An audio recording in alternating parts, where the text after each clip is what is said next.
Sitting under the starry night sky by the fire, in a warm and friendly atmosphere, the whole team number 7, along with Professor Hongpeng, happily raised their glasses, celebrating their victory in the exam.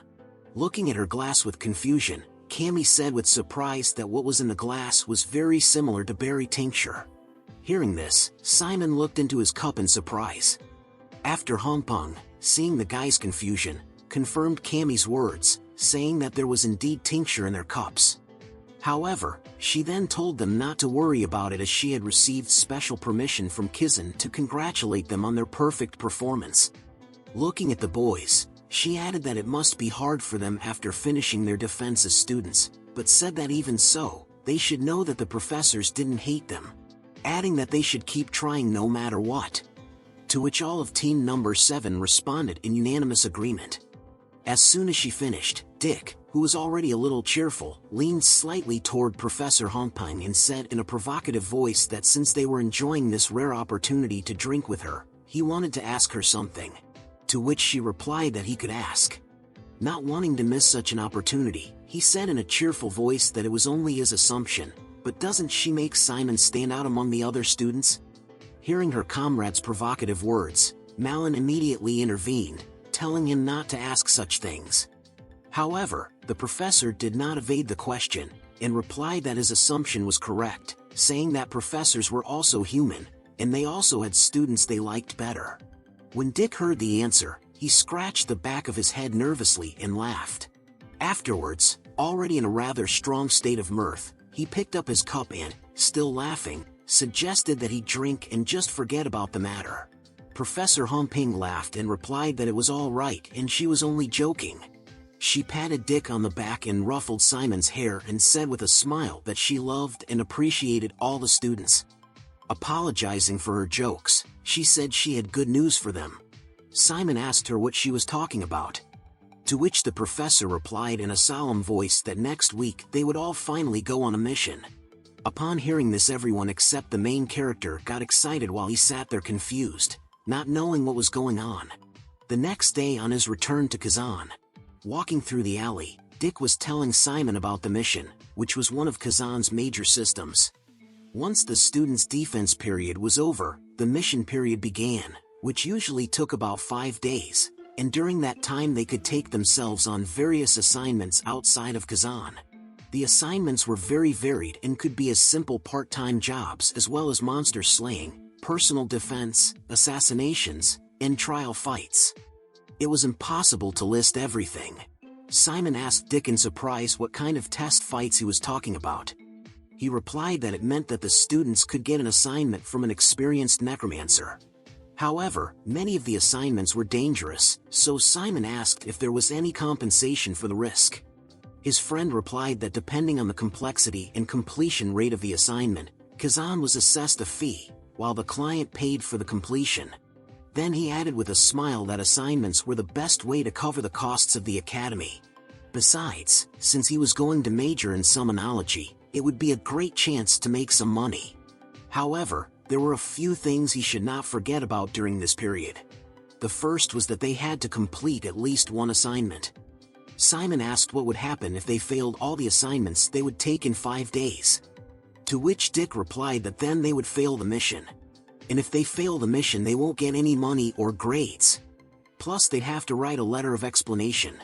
It was possible to continue doing the assignments after the mission period, but Dick added that he would not advise them to do so. Because during the extended mission period you couldn't attend classes. And it was better to give up and quit than to ruin attendance.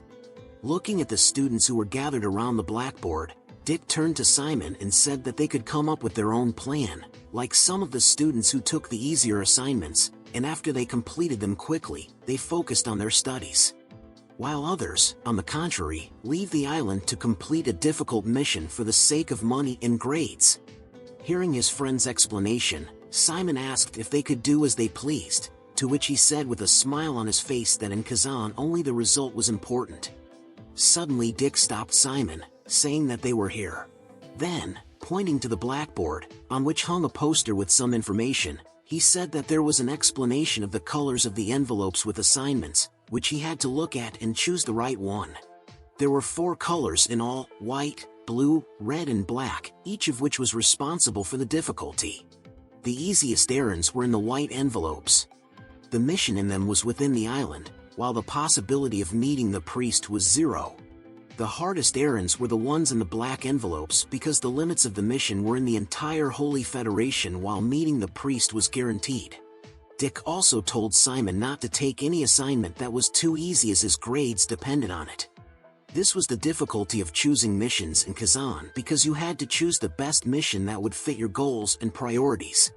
Then, pointing his finger at the protagonist, Dick added that if he failed the grades on the mission, he could forget about dangerous tasks. In addition, delaying too long will not work, even though the assignment has time. And as a result, he would simply be expelled for failing grades. Simon answered fearfully that he would do his best and would not put it off. When he had finished explaining, Dick waved goodbye and said that they would meet when he had decided on his assignment. Simon agreed, thanking him for the information. Walking between the students, who were busily looking for companions for joint missions, Simon pondered which mission he should choose. Turning to one of the students who was handing him a mission sheet, he wanted to look at it, but Fire immediately told him not to accept it, since they would definitely have to leave the island. Then adding that their priority should be to be able to get to the continent, all in order to gather soldiers for the battalion and restore the former glory. Hearing his words, Simon asked him with interest if the undead were stronger than him. He replied in an indignant voice that he was the leader of the battalion, and no one was stronger than him. However, he then added that some battalion generals were real monsters. Hearing Fair's words about generals, the protagonist was surprised, as he had never heard of anything like that before. Turning to Fair, he asked him to explain more about battalion ranks. Sighing, he immediately began to explain, saying that the battalion consisted of several undead units, while it was ruled by an ancient undead who had intelligence. Hearing this, Simon asked with his eyes sparkling with excitement and joy, if he thought it was right that their goal was to find the ancient undead representative who could become the general of the battalion. Thea replied that it was exactly like that.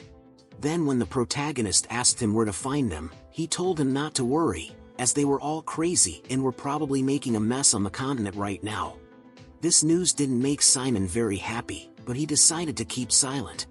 Not wanting to delay, Fair offered to take a closer look at the errands as he remembered all the characteristics of his former soldiers. Passing by the board on which the missions were hung, Simon thought that the island assignments were out, because if there was one of the undead on the island, that the battalion commander would immediately inform him. Then he turned to him and asked him how the mission went and if he saw anything interesting. To which he replied that there was nothing there, telling him to go to the Reds. Heading towards the board where the red difficulty level missions were hanging, the protagonist suddenly bumped shoulders with someone. It was none other than Hector. He coldly looked at Simon and greeted him. He asked if he was also going to the neutral zone. He answered in an uncertain voice that he just wanted to take a look. Hector did not pay attention to his words. Cold voice reminded the protagonist that in the neutral zone established lawlessness and the influence of Kizen there did not work, which meant that no one will know if someone gets into trouble. After that, he left and added that he hoped that they would meet during the mission. But suddenly Simon called out to Hector, who immediately turned his head at the sound of his voice. Then, with a slight smile on his face, he told him to watch himself. Hector was shocked and furious. Simon turned around and walked towards his original goal, leaving the enraged classmates standing alone. On the way, Fire asked him what was wrong with that guy, to which Simon replied that he had no idea either. After glimpsing a few missions, he asked his interlocutor what he thought about the village being attacked by infected zombies. He replied that the infection was too common, even an ordinary necromancer was capable of such a thing, then added that all the missions had nothing to do with the general's abilities. Suddenly, however, Fair's attention was caught by a blue leaf that was hanging on the board below several red mission sheets. When Simon saw it, he first thought that it had been put there by mistake. However, when he got closer and read its contents, he realized that there was a higher level of difficulty. The assignment was to investigate a missing persons case. The level was upgraded from D to B and the fee was 50 gold. In the details, it was reported that young girls were found in a state of completely desiccated corpses. After reading this, Fair immediately asked the protagonist to show him the detailed materials of this assignment. Looking at the photos, Simon shockingly exclaimed that they were indeed completely desiccated, while Fair laughed and said that it was exactly what they needed. He added that it was probably the one he was thinking of. Hearing his words, Simon asked who he was talking about. Faye replied that the one he was talking about was one of the ancient undead leading the Spider Squad, and her name was Berzabeth. At the same time, a man stood near the table on which several pictures of desiccated girls were lying, and turned to his interlocutor and asked if he was sure he could handle it. The man in a white cloak with a hood covering his face, respectfully addressed the man, replied not to worry, as it was the will of the great goddess to save the people of the continent from the undead. After which he took off his hood. A teenage girl with medium-length white hair and violet eyes said in a confident voice, in the name of the Holy Father and the goddess, that she was Ellen Zyle, a sophomore at Ethnol Holy College, who would handle the situation. When he reached the door to Professor Jane's office, Simon paused for a second and exhaled decisively. He knocked and told the professor, who was sitting at her desk writing something, that Simon Valencia had arrived. Hearing his words, she said he could come in. She asked him if he had come for the mission, to which he replied that he had. As soon as the professor asked him to give her a sheet of paper with the mission he had chosen, he immediately put it on the table in front of her a little nervously. After a glimpse of the mission, and then continuing to write, she told Simon to take another mission, since this level of difficulty was too much for a first year to handle. Such a quick rejection shocked the boy a little. However, he did not intend to give up so easily, so the next moment he said in a firm voice that he wanted to take it no matter what because he was sure that he would be able to cope. Hearing his words, the professor only grinned. Then under Simon's puzzled gaze she signed his mission.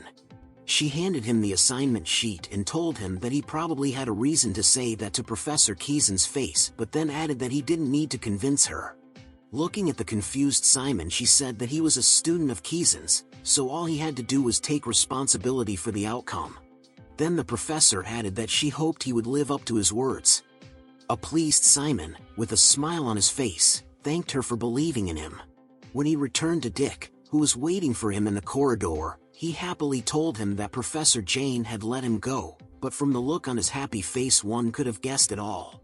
After a while, Simon and Malin stood near the teleporters that sent students to different places. The girl asked him if he was really going to take up the mission, as she had already told him that it was very difficult to do the investigation in 5 days.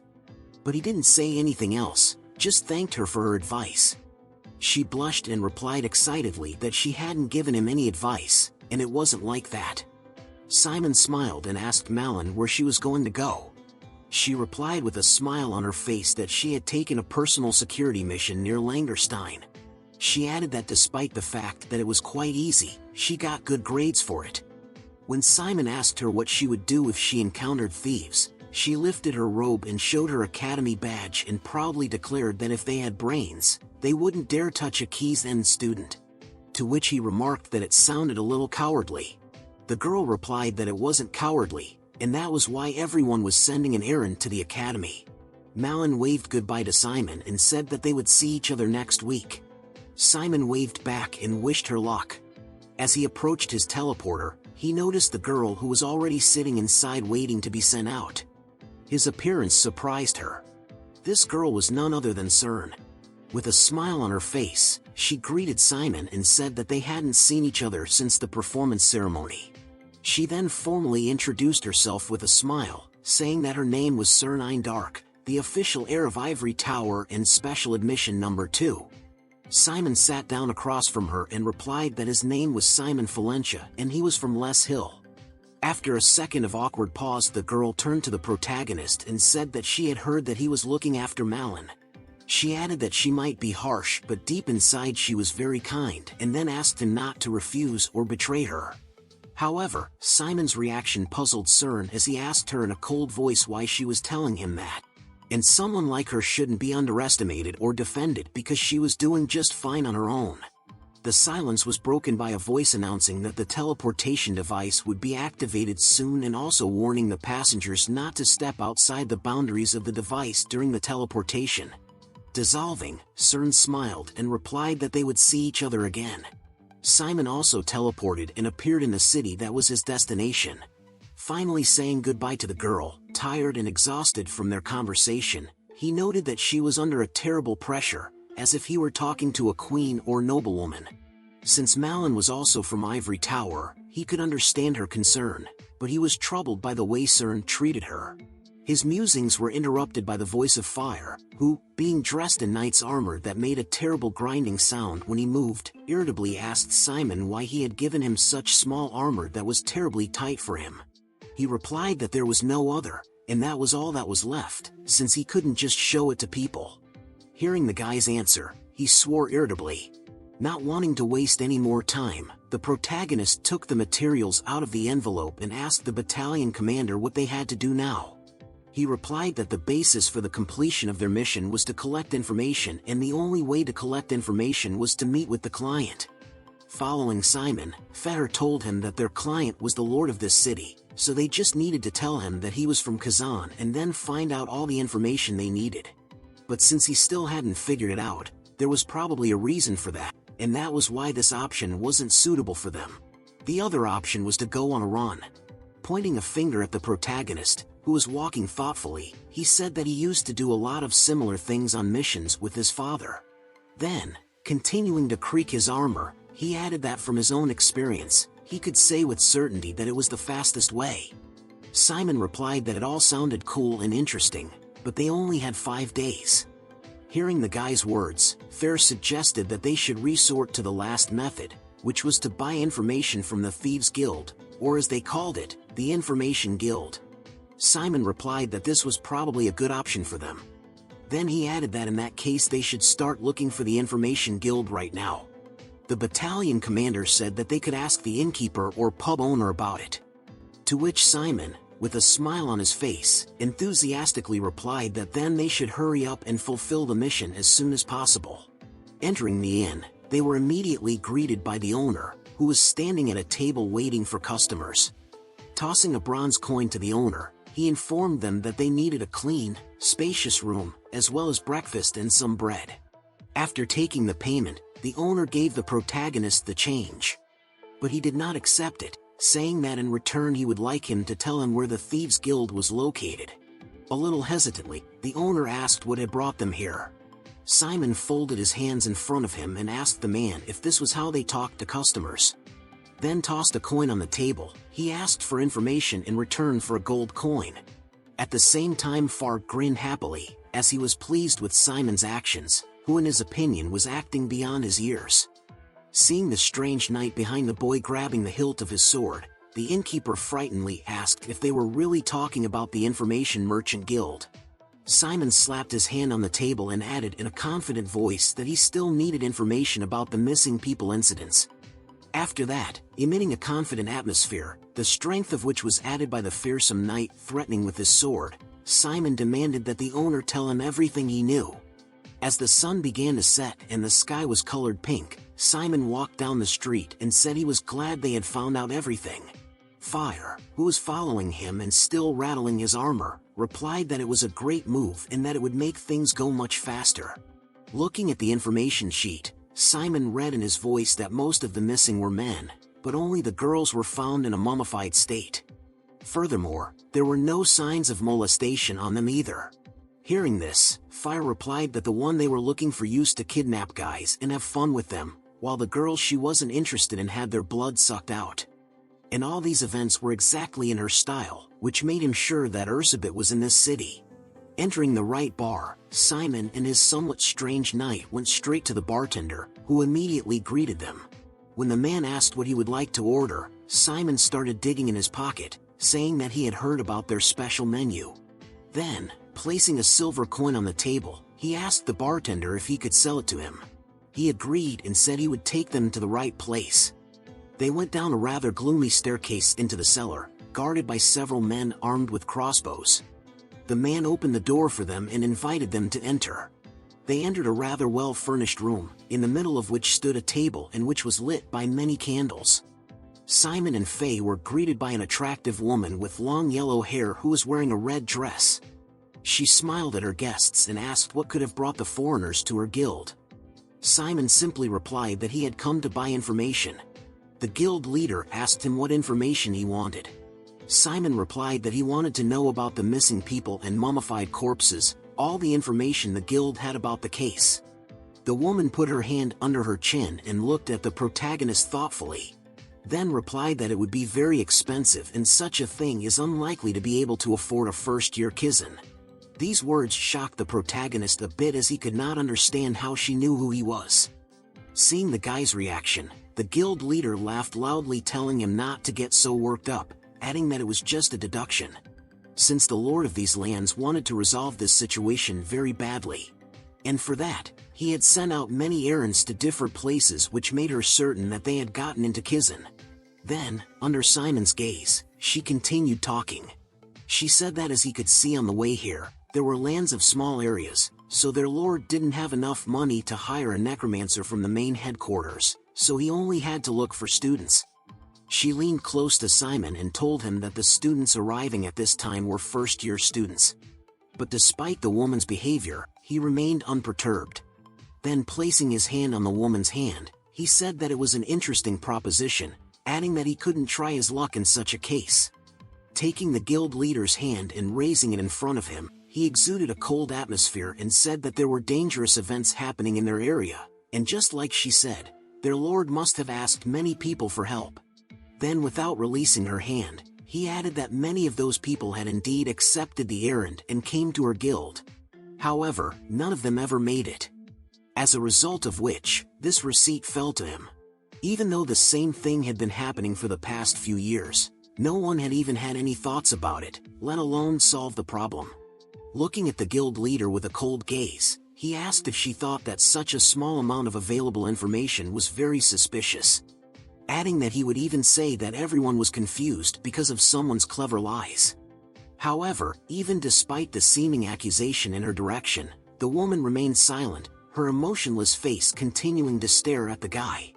Simon continued, saying that in that case it made one wonder about the incompetence of the Thieves' Guild, but adding that he didn't think that was the case. Since if one thought back to all the things they had encountered before, she didn't seem like an incompetent person at all to him. Am I wrong? The protagonist asked in a cold voice, putting his hand behind the woman's neck.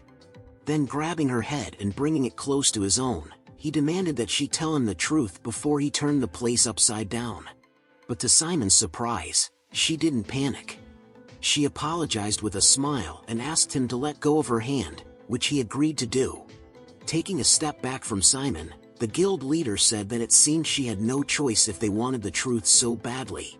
But she warned them that the risk for that information would be on their shoulders, and then asked if they still wanted to know. To which he replied that he was ready to take responsibility. When she heard his answer, she told them to wait for a minute and then she left. As soon as she was gone, Simon, pouring sweat and sighing heavily, said that it had been very long and hard for him, but that they would probably succeed now. And if they could find out where Erzebek was. He couldn't finish, however, because Fair standing next to him started laughing. And in the next second he burst into loud laughter. Seeing this, the protagonist was puzzled and asked him what was wrong. He replied that he wasn't completely sure at first, but now it was obvious, adding that he should take a broader view of things. The words of the battalion commander did not help Simon to understand anything, and he asked again in bewilderment what he was talking about. At the same time, the man who stood behind them had his arm in an unnatural position, while his face contorted. After that, spider legs began to emerge from under the skin that had begun to slip off the man's face and struggled to get out, while many red glowing eyes could be seen from the holes that had already formed. "That woman is Elizabeth," shouted Fire in response to the protagonist's question. The next second, as if out of nowhere, a multitude of spiders began to appear. When Simon saw them, he asked what kind of spiders they were. Faye answered that they were the woman's children, namely corpse spiders. There was the sound of footsteps, after which Herzabet appeared. She turned to the protagonist and said that his strong will had impressed her. Then, with a smile on her face, she added in a cold voice that unfortunately they would not see each other again. Her face had undergone some changes. The skin on the left side of her face had partially peeled off, and in place of one eye, 3 eyes had appeared at once. In addition, several spider tentacles appeared from her back. When Simon saw this, he shouted to Fair to start acting. He grasped the hilt of his sword and told Simon not to worry. Then, with a strong but smooth motion, he swung his sword, and as a result, the crowds of spiders were killed or thrown away in an instant. Hearing the voice of a knight in armor who shouted her name, Berzabet immediately recognized the battalion commander. Theo pointed his finger at her and in an irritated voice asked her what she was doing and what her plan was in this petty little town. Then he added that the battalion was back, so she had enough of this nonsense and had to go back. With a playful smile, she listened to the battalion commander. Then opening all 3 of her eyes wide, in a voice of terror and hatred, she replied that she was not coming back. Then turning to Fair, she said that he was quite stupid. Suddenly the ceiling cracked, threatening to fall. The next moment, the debris, along with countless spiders, fell on Simon and the battalion commander. The protagonist screamed fearfully, while Fair ordered him not to panic and dodge. Elizabeth said in a cold voice that Richard had used them and threw them away like garbage. Then she asked him, in a voice of resentment and hatred, why he still clung to the battalion after all the shame they had suffered. He replied, after killing another spider, that she was the only one who was stupid, and that her dirty thoughts must have contaminated the affairs of men. Then, in a firm voice, he added that the battalion was strength and will. And how could a general like her give in to such pathetic emotions? Hearing this, Elizabeth replied that Richard had pushed aside his partners, with whom he had fought shoulder to shoulder for decades, sending them into a death trap, all for the sake of some girl. Simon hiding behind Fair's back, he watched their conversation with a concerned face. Exuding a cold, terrifying atmosphere, the spider headed towards our heroes, adding that she despised him to death. Hearing this, the battalion commander sighed heavily. The next moment, a sword flew straight into Elizabeth's face, which she immediately blocked with her spider paws. Throwing the sword, Fader told her in a cold and angry voice to stop being stubborn as he was not going to put up with her selfishness anymore. Catching the sword that returned to his hand the next moment, he asked how dare she defy the battalion head. Then swinging the sword again, he asked if she had forgotten the days when she crawled after him like a dog. Sensing the danger, Berzabet with a tense face grabbed her spider threads, preparing to repel the attack. The next moment, Fair swung his sword with force, while the spider woman swung her arms and threw a web at him, which, like a net of blades, flew towards her opponent.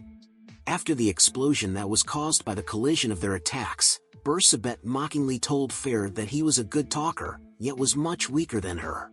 Standing on the roof, and looking down at our heroes through the hole in the ceiling, she added that his seal had most likely been broken recently. Seeing her turn around to leave, the battalion commander asked her irritably if she was just running away, to which she simply replied that they would see each other again later. Then turning to Simon with a radiant smile illuminated by the bright moon, she added that they would also meet him soon. As soon as she left, the protagonist turned to Fair and told him that the entire Thieves Guild was Berzabet's gang, to which he confirmed that it was, adding that it was easier for her to control the information. Fair swung his sword and chopped up another spider, swearing and complaining about how many of them there were. The next moment he heard a voice which made Simon raise his head.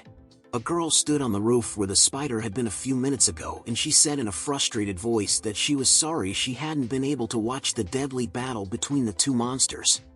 Then raising her staff, she said that she would go after her when she finished them off. The next moment, the stone at the end of the staff glowed with a bright blue light. When Simon saw this, he cried out in surprise, while the girl smilingly waved goodbye to them. After that our heroes were swallowed up by the bright light. When the smoke cleared, the priestess saw that there was no one there, but she wasn't too upset about it. She had missed the boy and the soldier, but that didn't matter. She was determined to go after the monster to fulfill the order. Meanwhile, Simon and Faye hid from the priestess' attack in the depths of Elizabeth's lair. They were surrounded by many withered corpses and cobwebs. Faye was not happy about dragging the priests into this mess. Simon was in agree with them and didn't catch how it had all come to this in the first place. He wondered how they were supposed to find Elizabeth now. Faye reassured him that she had to be somewhere nearby. After all, after using the skills, her darkness was tangible enough, and for the moment he could track her. If they went after that darkness, they would surely meet her sooner or later. Simon was glad they had that opportunity. But he was worried about something else and asked Fire how strong was that priestess. Fire thought for a moment, then answered that she was certainly stronger than Simon. And judging by her white uniform, she was from Ethanol and had probably accepted a mission equivalent to a black assignment from Kizen, which meant she was definitely not a first-year student. Simon thought, then he would definitely need to be outraged that the Lord had sent the errand to different schools twice. This case was getting more complicated than a simple blue assignment, and he had to do everything in 5 days. These thoughts gave him a headache. Thayer ignored it all and said that there was still something else he needed to know, but he shouldn't take it all to heart. Elizabeth loved Richard. Simon's jaw dropped at this news. Thayer told him that once the undead of the battalion had fallen in love with a human commander, when she first joined them she had been through too much emotion. But he never thought she could develop real feelings. Now it was clear to Simon why she had reacted to him that way. Now that Fair had made it clear to him, he advised him to go look for Elizabeth sooner rather than later, and he himself had nothing against it, but in the corner something among the cobwebs stirred. And when the unfortunate captives noticed them, they began to beg for their release and rescue them from the spider monster who had left them for his supper. Simon immediately ran up to them and helped them free themselves. The captives were very grateful to him for this. Fire, seeing all this, said that he was too soft as a necromancer. Simon asked if he was. What did he think a necromancer should have done? Fire replied that it sounded like his father's answer. Simon didn't quite understand what he meant and asked again. Fair only smiled in response and said that it was nothing. After all, if that was what he decided as the head of the battalion, he would gladly support that decision. They set off together on the trail of Elizabeth's darkness, but they didn't have to walk long. Not far from the city, in the woods among the ruins, they quickly found her. She was sitting and waiting for them. Fair picked up on the fact that she had decided not to run away. Elizabeth stood up and replied that since he sensed her darkness he would have followed her anyway, so she decided to deal with them here. But before she could attack, Simon stopped her by addressing her formally. Elizabeth, former battalion.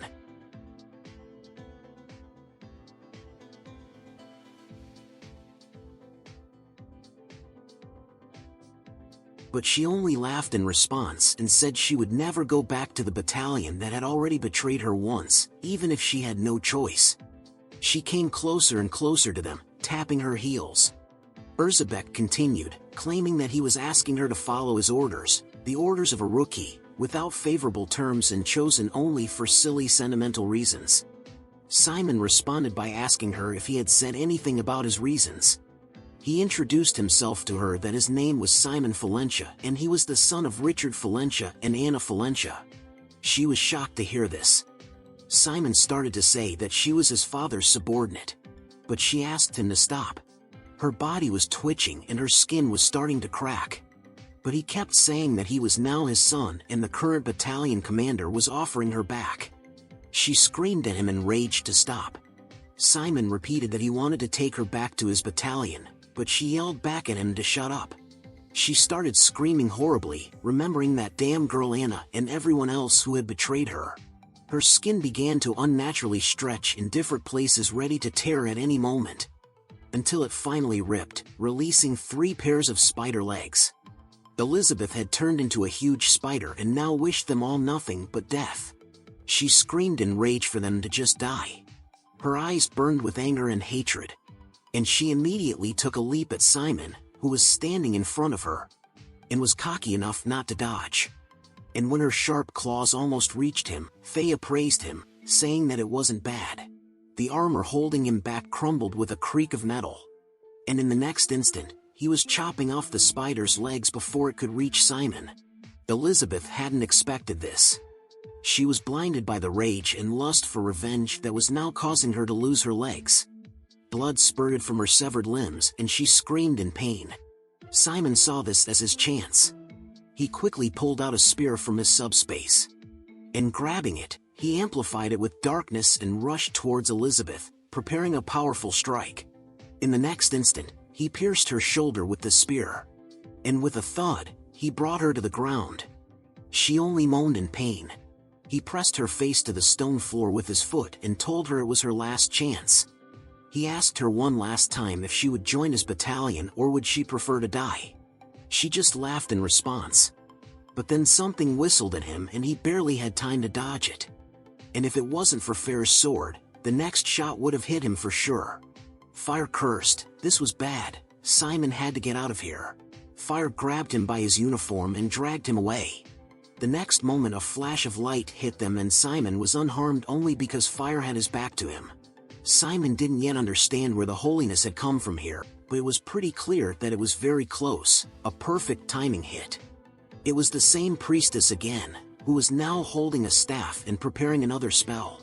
She joyfully announced to them that the old evil spirits, the disgusting swarm of spiders and all the others would be banished here and now. She tossed a ball filled with holiness in her hands. And after saying bye-bye to them all, pointed the staff at them, which shone brightly. That light was destroying all the spiders in its path. Simon, seeing all this, asked, "What should they do?" Fetter advised to attack the priestess first. Elizabeth meanwhile used the commotion to hide behind a nearby rock. Simon meanwhile asked if they could defeat her since she was strong enough. Fetter replied that holiness would be a problem, but she wasn't that strong and they could defeat her. He would take her attack and Simon would have to attack her. That plan suited him. The priestess meanwhile noticed the wounded Elizabeth and liked what she saw. Seeing her severed legs, she realized that she didn't seem to be doing too well. Elizabeth knew it herself. The priestess began to spin her staff and cheerfully told her that she need not worry, for she would send her to hell painlessly. She raised the staff above her and it glowed with a blue light, forming a magic circle above her. The priestess was sure that with this attack she would complete her mission and finish off the spider. She stared in horror at the face of death flying at her and couldn't move. But then suddenly a silhouette appeared in front of her and covered her. It was Simon who had taken the brunt of the blow. Elizabeth couldn't believe what she was seeing. Elizabeth didn't understand why he had sacrificed himself for her. Simon fell to the ground with a thud, groaning in pain, the energy spear of holiness still in him and hissing as it began to disappear.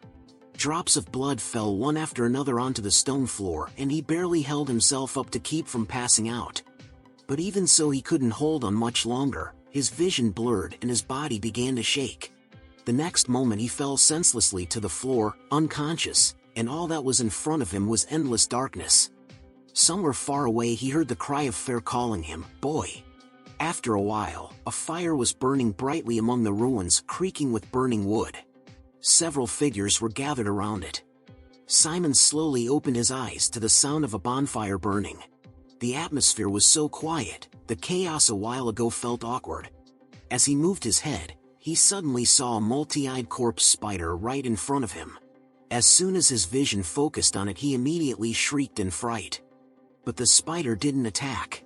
Rather, it rubbed its face on Simon's arm and looked up at him as if asking if he was okay. This only frightened Simon more, and he immediately jumped up and threw the spider off his arm. Thea was glad he was finally awake.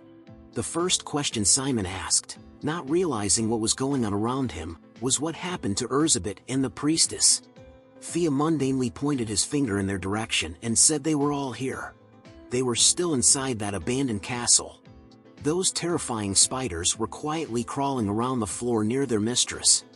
Elizabeth had returned to human form and was sitting quietly nearby, near the priestess who was entangled in cobwebs and hanging upside down. She was desperately trying to get Simon's attention. And now she was calling him young master, where all her arrogance had gone. The priestess was desperately begging to be let live, sobbing and screaming for all she was worth. Fire saw the incomprehension on his face and decided to explain to Simon that he had missed something while he was unconscious. Fire and Elizabeth formed a temporary alliance to face a common enemy, working together to capture the priest. According to Fire, it was a very boring battle, as the girl was only from Ethnol's high school. The priestess was swaying in different directions and screaming the whole time, making Simon feel uncomfortable. So with a nervous smile he offered to bring her down to the ground and interrogate her. Since the lord of these lands had contacted both Kizen and Ethnal, it was imperative to find out what she knew. She was no longer a threat to them, so Elizabeth released her in one motion. The priestess fell to the floor at the end and began to thank them all tearfully for sparing her and freeing her. But Simon stopped her and advised her not to be too hasty with her thanks, for she had several questions to answer. The first question was if she was a student of Ethnal. She immediately answered that she was not at all. To Fia this answer was expected, and he noticed that she was lying from the first word she said. Simon thought so too, since she was wearing her school's uniform, which he pointed out to her. The priestess replied that it was a fake uniform. Her answer surprised them. Either she was a masterful liar or still telling the truth. She explained that she was actually expelled from EFNL 2 years ago, or to be more accurate, she didn't even manage to finish her first year. After that, she started taking various commissions to earn money for her living. That's why she pretended to be a student of ethanol, so that the customers would trust her more and pay her more. She desperately apologized to them, trying to convince them to spare her. Elizabeth snorted contemptuously and asked if she really thought they would believe that, and then added that she was just looking for an excuse for the situation. She then abruptly walked over to her and yanked the sleeve of her robe, which immediately ripped. The girl shrieked in surprise. It was not the result Elizabeth had expected, and she stared at the torn piece of cloth. It was indeed a normal cloth. But from what she had heard, Ethnal's form was supposed to be as strong as Kizen's. The priestess repeated that her form was not real. It was indeed a confirmation of her words, so Simon walked over to her with his cloak in hand and suggested she cover herself with it and forgive them for this behavior. Simon helped her put the cloak on and asked her what her name was. She replied that her name was Ellen Zyle. Elizabeth was watching from the sidelines, and she was shaking with envy, rage, and the realization that she had seen it before. Simon ignored all this and continued to question Ellen. He wanted to know how she had accepted the assignment without being a real student of ethanol. Ellen replied that she just bought it from the border guards. They told her that there were undead associated with the case, and that it was located within the Dark Alliance and paid well for it. And she agreed because, like Kizen, ethanol offers more money for missions within enemy territory. Simon understood her motivation and asked if she had met the local lord. Ellen answered him that yes, she had personally taken the mission from the lord. Then he asked if she had any corroboration of her words to back her up, maybe some document describing the details. Anything would do. As they chatted so sweetly, Elizabeth couldn't believe her eyes. She didn't understand why she had to go through all this again. She had just forgotten everything and hoped never to remember again. Well, now again before her eyes Simon was sitting and talking to Ellen, and it all looked exactly the same as it had in the past. When Simon's father Richard sat and talked to his mother Anna, she had witnessed it all too. She thought she had long since forgotten everything and would never remember it again, but that was not the case. It turned out that even monsters like her could truly love, and the wounds left by that love were too strong to forget. While Simon continued to talk to Ellen and asked if he could take the contract from her, and if she would give it to him, he would handle the rest. Elizabeth clenched her fists at the painful memory. Fire asked Simon why he wanted to do all this. He told him that he was going to meet the Lord and wanted to get what he could from him. When Far heard his answer, he laughed and said that it was all very well and that the apple didn't fall far from the tree. Simon sighed tiredly and said that everyone should go. When suddenly Elizabeth asked if his name was really Simon Valencia. She wasn't going anywhere until they had settled one thing. Far and Simon looked at her questioningly. She continued by saying that his offer to join the battalion. She was willing to accept it. However, she had one condition. Hearing this, Simon shuddered at the thought of what she could possibly want. And then she immediately pointed at Ellen, who shrieked in fright. Elizabeth wanted him to kill that priestess with his own hands. The poor girl was horrified at such a condition. Simon stood towering over them, as if choosing which side to take, and his face showed no emotion. After a moment's thought, he asked if Elizabeth really wanted him to kill Ellen. Upon hearing this question, a satisfied manic smile appeared on Elizabeth's face, and she confidently replied that yes, it was her only condition. She thought he had already made his choice and was anticipating the show. Simon started from afar and addressed her formally, Elizabeth, former general of the Spider Forces. Tell me why I should kill Ellen. Elizabeth replied that by doing so he would show himself and prove his resolve. In this way she would want to know that her leader was worthy of her loyalty. Simon froze for a moment, then asked in a cold voice, and why exactly? I should deserve your loyalty. Elizabeth had not expected such a question. She looked at him with incomprehension and asked if she had heard him correctly, pretending not to understand what he meant.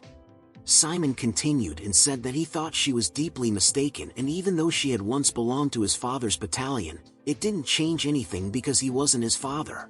Fair listened thoughtfully as Simon continued to say that he would create his battalion by personal standards and reasoning and based on what he had seen so far. Elizabeth did not fit those standards.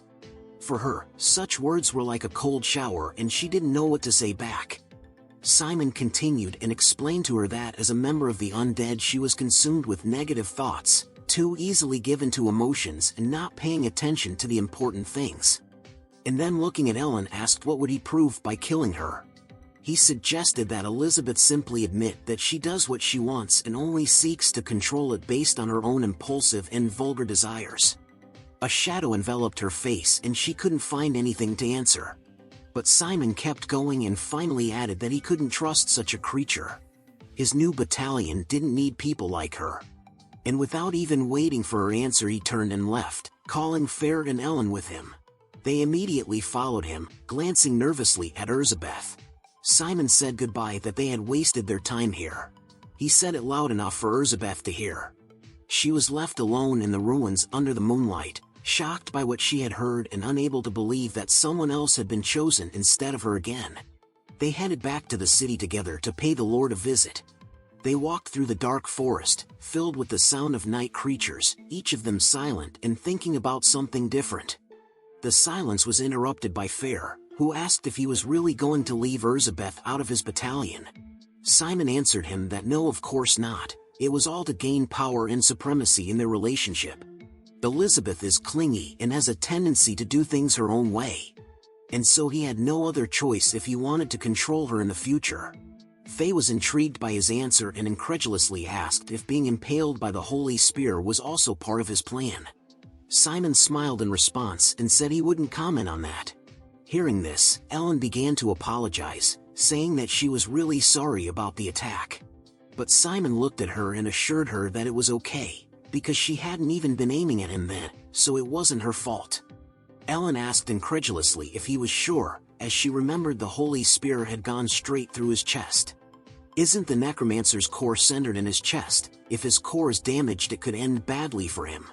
But Simon reassured her that everything is perfectly fine and he doesn't think it went through the core.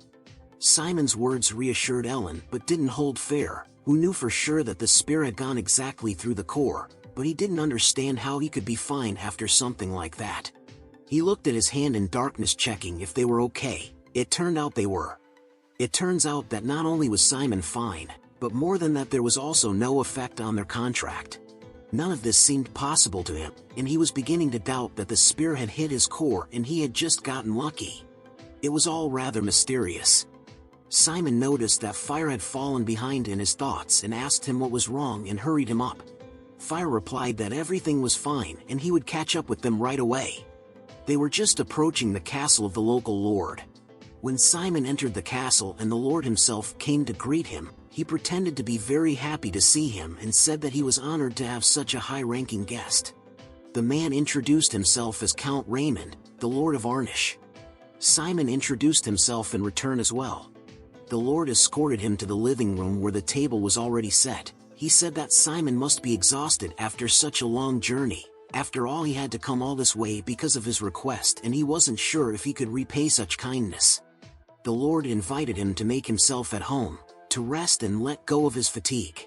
He assured him that he would try to make him as comfortable as possible.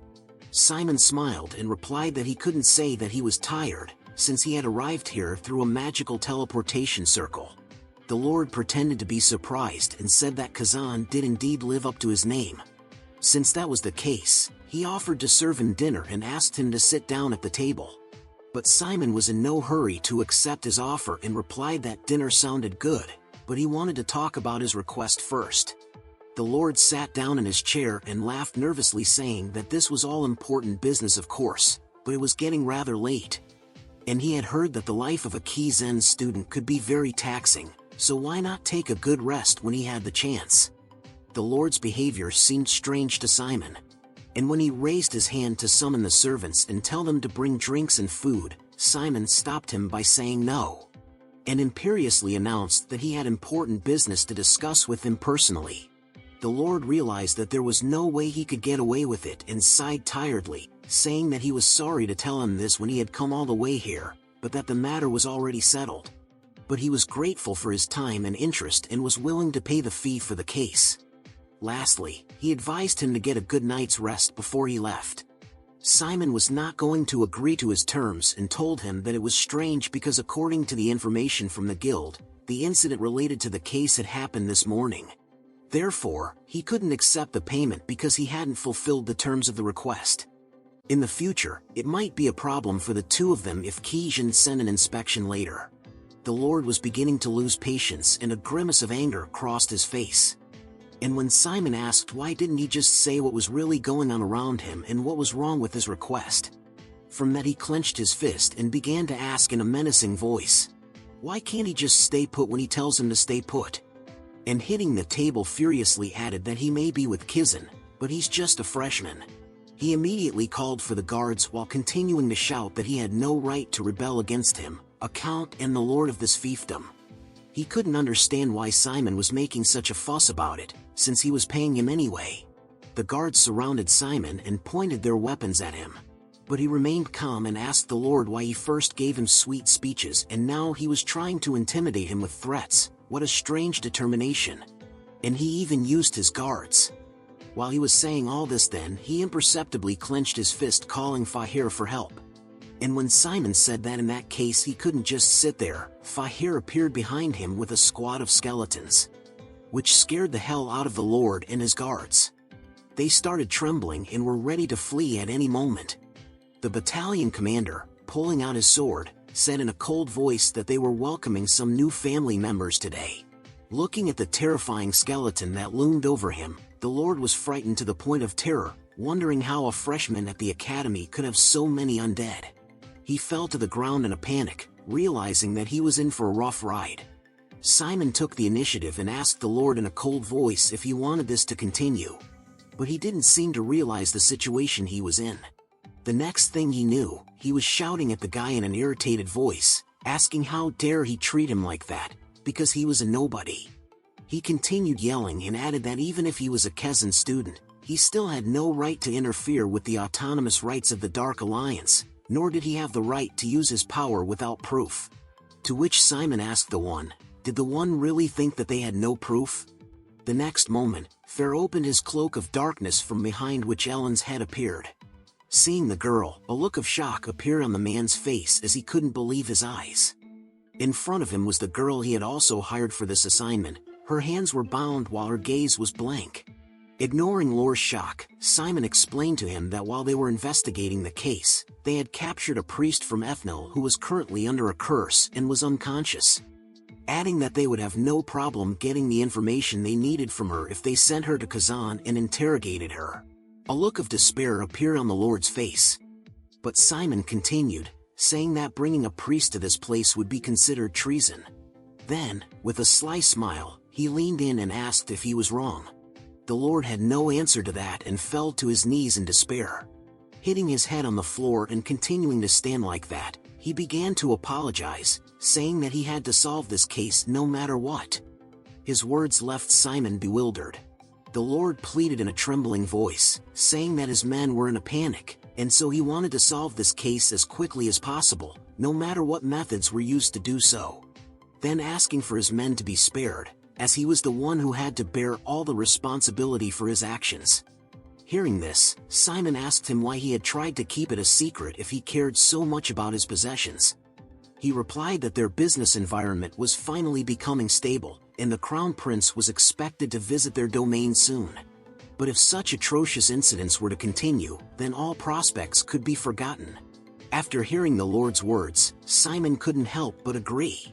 The Lord continued, saying that he had tried to deal with it as best he could, contacting Kizen and all the mercenary groups, but the matter was still not resolved, so he had to contact Ethnel.